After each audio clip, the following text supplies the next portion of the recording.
নমস্কার বন্ধুরা, আজকে আমরা শুনতে চলেছি একটি হাড় হিম করা ভূতের ঘটনা, যার নাম দেউলবাড়ি অশরীরী। বাংলার এক প্রত্যন্ত গ্রাম, নাম বটতলা। চারিদিকে ধান ক্ষেত, সরু মাটির রাস্তা, মাঝে মাঝে বাঁশঝাড়। গ্রামের শেষ প্রান্তে একটি ভগ্নপ্রায় জমিদার বাড়ি, যাকে লোকেরা বলে দেউল বাড়ি। শুনতে পাওয়া যায় জমিদার শশীভূষণ রায় অনেক আগেই মারা গেছেন, কিন্তু তার আত্মা আজও নাকি সেই বাড়ির ভিতর ঘুরে বেড়ায়। গ্রামের মানুষ রাতে ওইদিকে যায় না। অরিন্দম নামের এক স্কুল শিক্ষক পাশের গ্রামে, তিনি ভূতে বিশ্বাস করতেন না।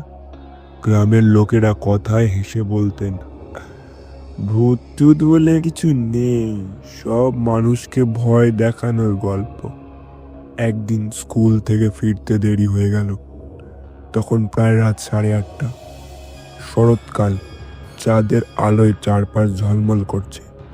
ছাত্ররা ফিস ফিস করে বলল, স্যার, ও পথে যেও না, দেউল বাড়ির দিকটা খুব ভয়ঙ্কর।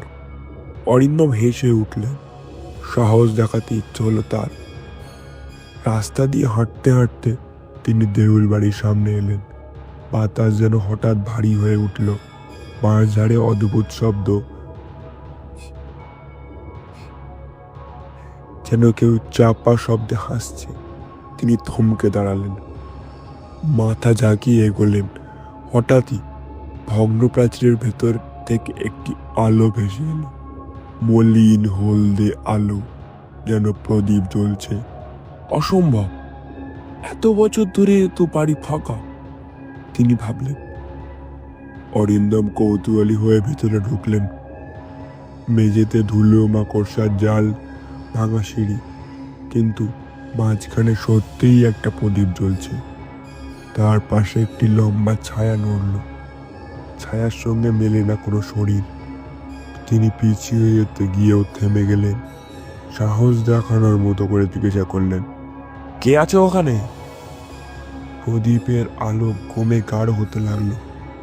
তার ভেতর থেকে ভেসে এলো এক বৃদ্ধ জমিদারের চেহারা।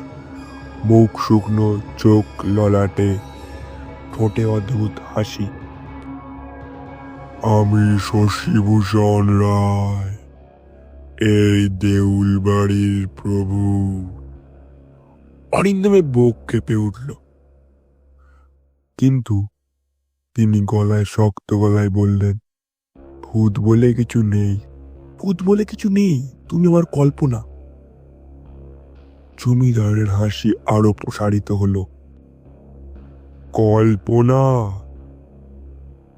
তবে এই ঠান্ডা শ্বাসটা অনুভব করো। এক ঝলক শীতল হাওয়া বয়ে গেল।